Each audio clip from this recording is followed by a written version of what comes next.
what we have understood about inflammation from our undergraduate days is that it involves rubor, calor, tumor, dolor. This was what Celsius had said, and Virchow added to it the loss of function, which is known as functio lisa. So this has been a favorite diagram which has been in our surgical books and all textbooks, what we considered as inflammation. But never had we considered that this simple inflammation could at some day or at some time affect the heart also. So it is just expanding the spectrum and coming to the fact that inflammation has come to a level that literally each organ in our body is affected. Now if you try to see the Framingham Heart Study, which was a 26 years follow-up, it showed that people with less than 200 cholesterol, 35% of the patients with such low cholesterols also have coronary artery disease. So this was a very old study, a long study, which was very bad news for us. Based on this, all this, Eugene Braunwald had always said that there has been a lot of gaps in knowledge which are noteworthy, and so it is possibly that we have to look beyond the conventional risk factors, and in that a list of additional risk factors were proposed almost 20 years back when he delivered his SATEC lecture on cardiovascular medicine at the turn of the millennium, the triumphs, concerns and opportunities. And there for the first time he said that possibly high sensitive C-reactive proteins should be one which should be considered. But if you try to see about what has been happening, why is it that people with low cholesterol also do have coronary artery disease? Possibly we're missing something somewhere. Articles have appeared. In 2009, a very nice review came in the European Journal of Cardiology that chronic inflammation, coronary microvascular dysfunction in patients without risk factors for coronary artery disease. In fact, people started thinking that it is not the conventional risk factors that are responsible for coronary artery disease, it is something more than that. If you try to see the risk factors in the Physicians' Health Study, you'll see that inflammatory markers like high sensitive CRP, fibrinogen, and combined with the traditional risk factors do have a high risk of relative risk of future myocardial infarction. Same was in the Women Health Study, which also proved the same point that these inflammatory markers does predict future cardiovascular events. Now, when we think of cardiovascular risk beyond 21st century, we have thought about lipids, hypertension, about psychological problems, about hemostatic and thrombotic problems, but now is the time when you think about inflammatory problems and genetic problems. This is where my topic comes in, where I have to speak about what is the role of inflammation in cardiovascular risk and how we can tackle it. Now we can divide all coronary disease risk factors either to the traditional risk factors which are usually accustomed to, and this constitutes half of the coronary events. The other half is a big query, and possibly vascular inflammation is one important among them. Infectious agents and certain other unidentified factors which we are not yet aware of. Inflammation is just not a simple thing. It causes a lot of problems, and in one of the Time magazines it was said that possibly the most secret killer is inflammation, which has to be recognized these days. Chronic inflammation has been the silent killer which can cause a host of diseases, starting from cardiovascular diseases, neurological, diabetes, arthritis, gastroenterology, neurology, and autoimmune diseases. But my area of concern is how it does cardiovascular disease. Cardiologists have not been only involved with other specialties, but for example, the dermatologist who gets an inflamed skin, and interestingly, inflammation like psoriasis has been associated with cardiovascular disease, and the epidemiological data commonly promotes the relationship between psoriasis and cardiovascular risk. Different fraternity of dermatology having a link with cardiology, and it has been well established in the European Journal of General Medicine in 2013 that where Kalkan and Karadag wrote a review article that possibly this is one factor where we have to see how inflammation takes place from other diseases. Infections have been a major part, and in the review articles, it was said that microbes, inflammation, atherosclerosis will the old pathology lessons guide new therapies. It was stated that inflammation was noted as early as 1800s, but it was not very sure whether this inflammation was responsible for atherosclerotic process. There has been a lot of debate about whether infection and atherosclerosis has a common association, and more studies have come up that possibly it is not one single organism that causes atherosclerosis. Diverse pathogens have been detected within lesions. Bacteria, viruses, all do accelerate atherosclerosis, and somehow these infections do stimulate the inflammatory cytokines, the alteration of adenosine molecule expressions, and ultimately affect lipid metabolism, leading to atherosclerosis. The dentist and the cardiologist do share a lot of things, because the cardiovascular disease versus periodontal disease, it has been said there is a chronic systemic infection as a link, and most of the experimental and clinical studies ensure that there is a positive association between periodontal disease and heart disease has been found once the confounder factors have been eliminated. So there we are. It is not that only dermatology, it is also dental doctors who have a say in how chronic inflammation can lead to these risk factors and finally cause a healthy heart to a diseased heart. Now, about the culprits regarding infection and atherosclerosis, whether it's viruses, bacteria, both or neither, there has been a lot of debate, lot of articles coming up. But this editorial in 2015 in the Turkish Society Cardiology Journal has clearly stated that there is a clear-cut relationship between infection and atherosclerosis, and this concept should never be buried. A review by Peter Libby and Ridker in Circulation 2002 stated about inflammation and atherosclerosis, and they tried to sum up all the aspects of how inflammation could cause atherosclerosis. But the modern idea of atherosclerosis and inflammatory disease was first proposed by Dr. Russell Ross, who was actually a dentist who finally didn't like dentistry and went to become a pathologist, and chaired and headed the Department of Pathology from 1980 to 94 in the University of Washington School of Medicine. And it was in 1999 that he expired, and just after he expired, his article came out regarding atherosclerosis as an inflammatory disease.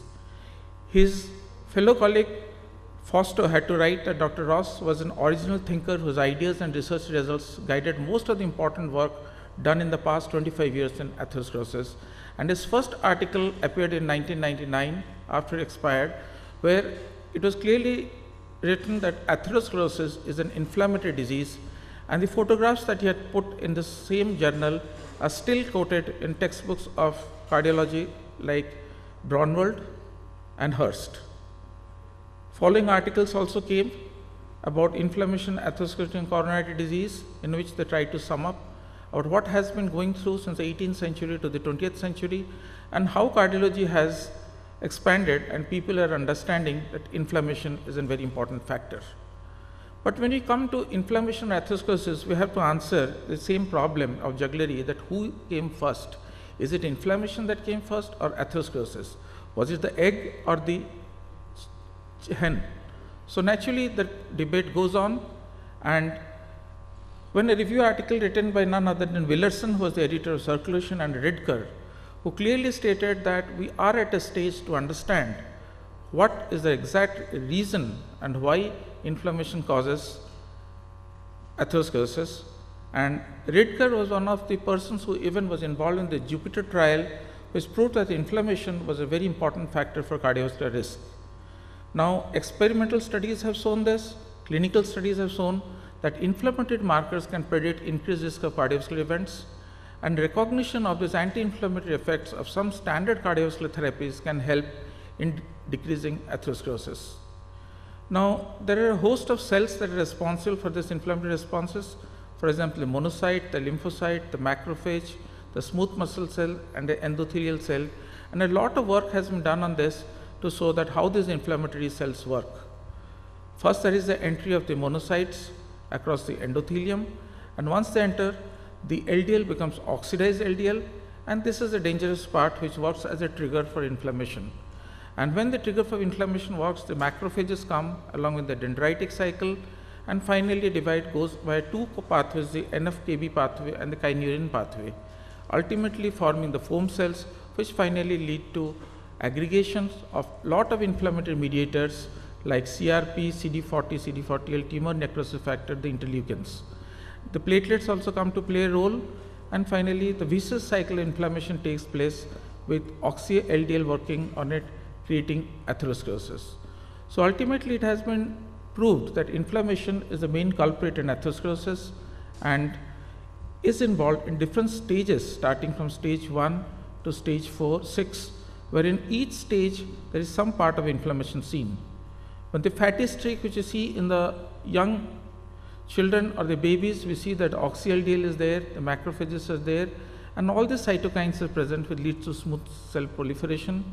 This lipid core, which forms from the foam cell formation, they also have a lot of enzymes secreted from the macrophages, which leads to inflammation. When a plaque ruptures also, that is the MMPs or the metalloproteinases that cause a degeneration of the matrix, weaken the fibrous cap, and finally the plaque ruptures is a part of inflammation. Finally, when thrombosis takes place and coagulation occurs, leading to an acute heart attack, here also the inflammatory or the activated platelets all come into play. Now, if you try to see the systemic inflammatory markers as a release of this, the atherosclerotic plaque releases the interferon, the interleukin, and the tumor necrosis factor. The adipose tissue starts releasing the interleukin, and this interleukin is acted upon by the liver. And finally, what we see in the blood is the acute phase reactants like the serum amyloid and the CRP.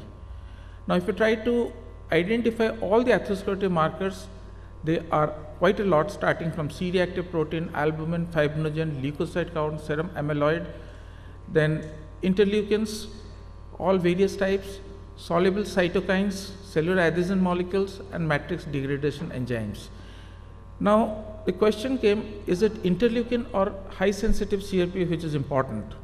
Experiments have shown that if you catheterize the right coronary artery or the coronary artery which has got a lesion and then try to inflate a balloon and try to collect the blood at the level of the aorta and through an aspiration catheter from the level of the lesion, it has been seen that in the aorta and the culprit lesion, the levels of interleukin 6 was much higher both at these two levels along with the amyloid, but CRP and lipoprotein A were not. These were the first initial studies we showed that interleukin 6 is more important than high sensitive CRP, because till date we have been harping on the fact that possibly high sensitive CRP is a very important factor, but these experiments started proving and giving us data that interleukin 6 is very important. Now, various studies have been done on interleukin, and they have predicted that definitely if we study the interleukin 6 levels of patients, then definitely they predict the risk of future vascular events.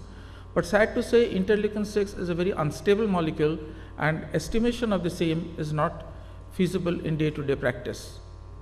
Now we have to come to answer the question, how important are these biomarkers in our clinical practice? We have biomarkers from the atheromatous plaques, we have biomarkers from the tissue injury or infection, again boiling down to CRP, fibrinogen, interleukins, and the adhesion molecules.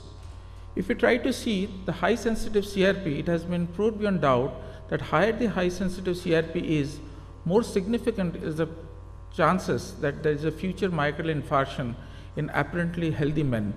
So we have to see that hsCRP is an important predictor. When Ridker again compared the C-reactive protein along with the LDL, which appeared in the NEJM in 2002, it was clearly shown that the total cholesterol HDL ratio has almost a similar kinetics like of hsCRP, and it is like estimating this ratio or hsCRP, they have a good predictive value in determining the risk of first myocardial infarction.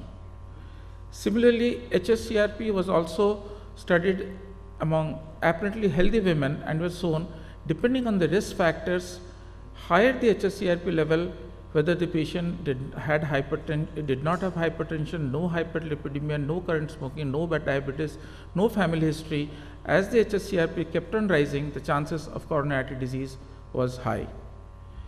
Interleukin 6 has also been correlated with total cholesterol and has been shown that higher the level of interleukin 6, more are the chances of coronary artery disease. Then came a marker at the serum uric acid, which was shown that could predict the risk of developing cardiovascular disease, stroke, renal failure, and cancer. But This has not been accepted very well, although there have been several workers who have proposed that possibly this should also be a marker.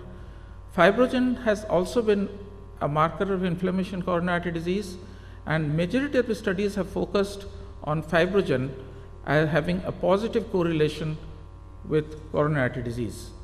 And it has been shown that the C-reactive protein has also got a clear correlation with the Framingham risk score, and if the C-reactive protein is high, so is the Framingham risk score.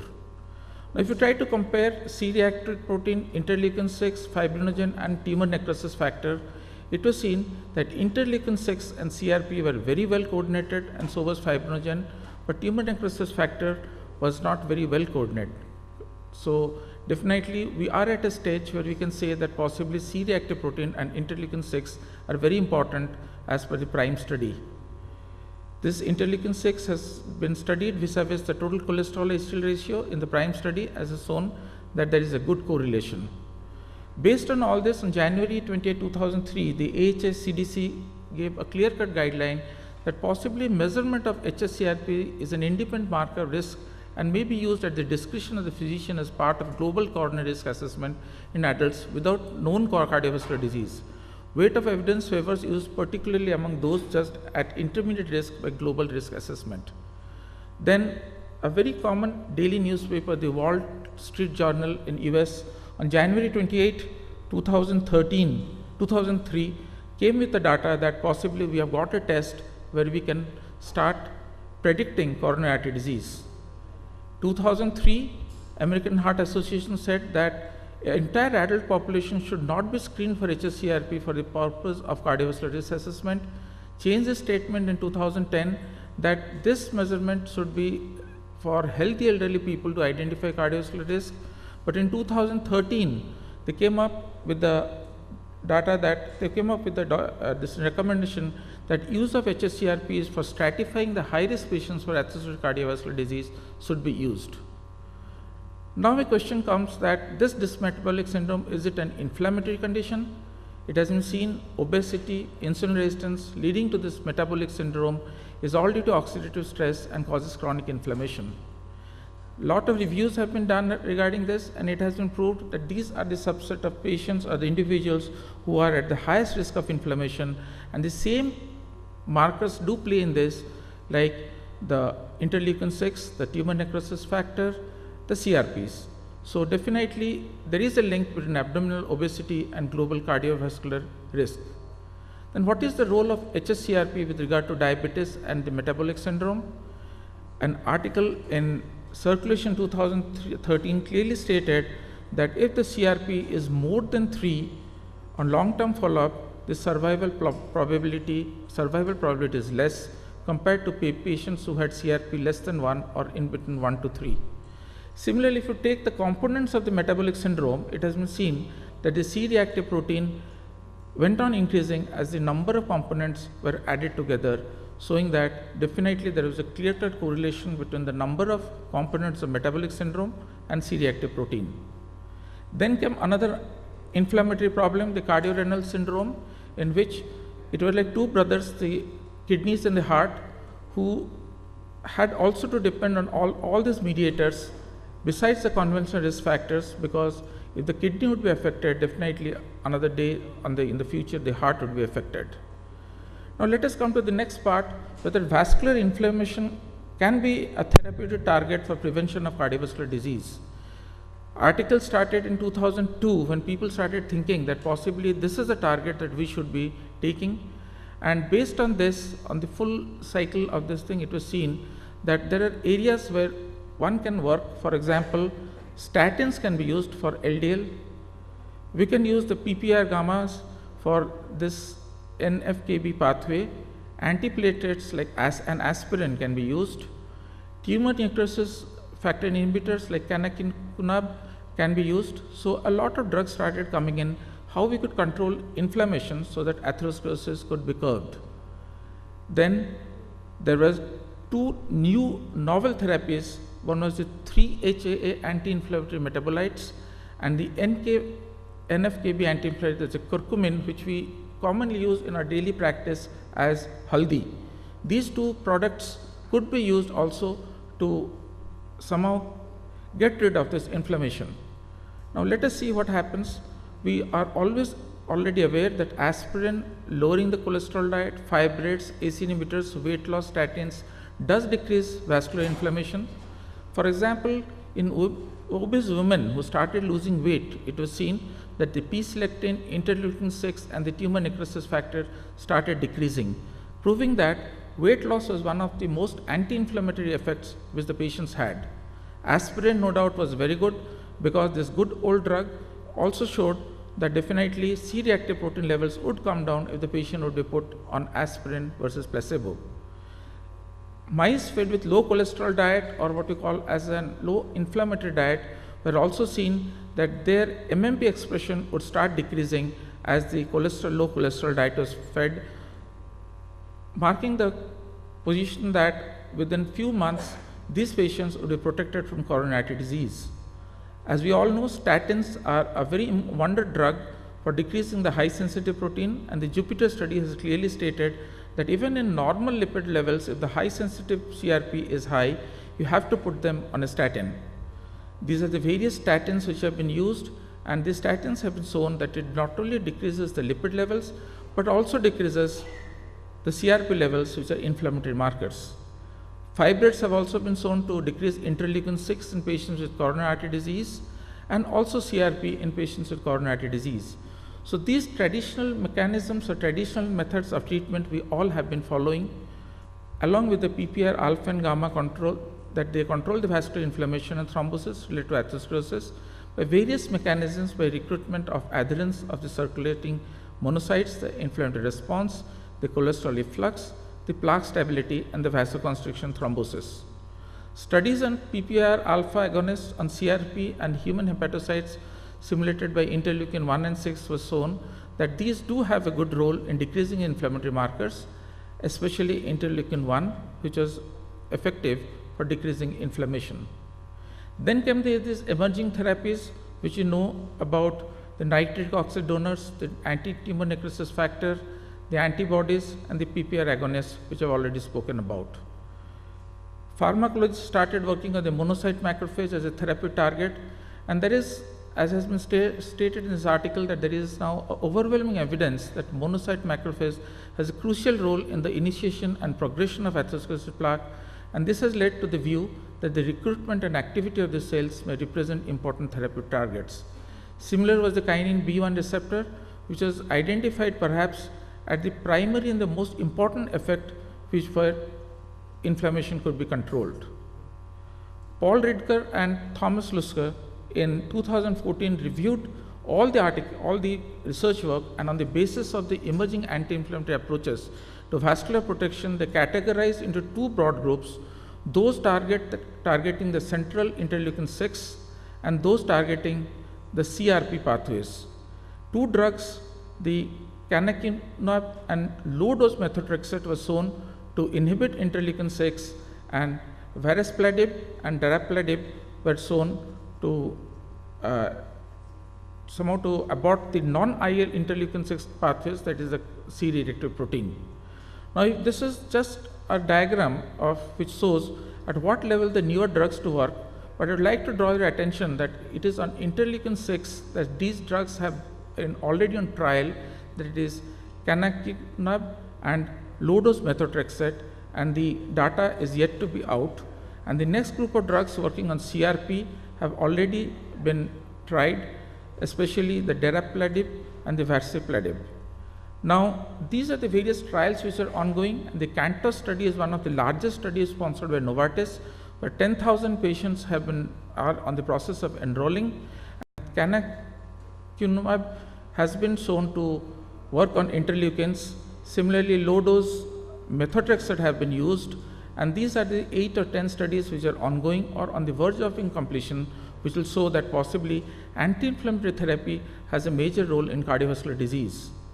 The phase 2 trial of this drug, canakinumab, has shown that if we use a particular dose of canakinumab, C-reactive protein comes down within almost 150 days, interleukin 6 comes down, fibrinogen comes down, giving the fact that possibly these are the drugs for the future which we can work on to decrease atherosclerosis inflammation.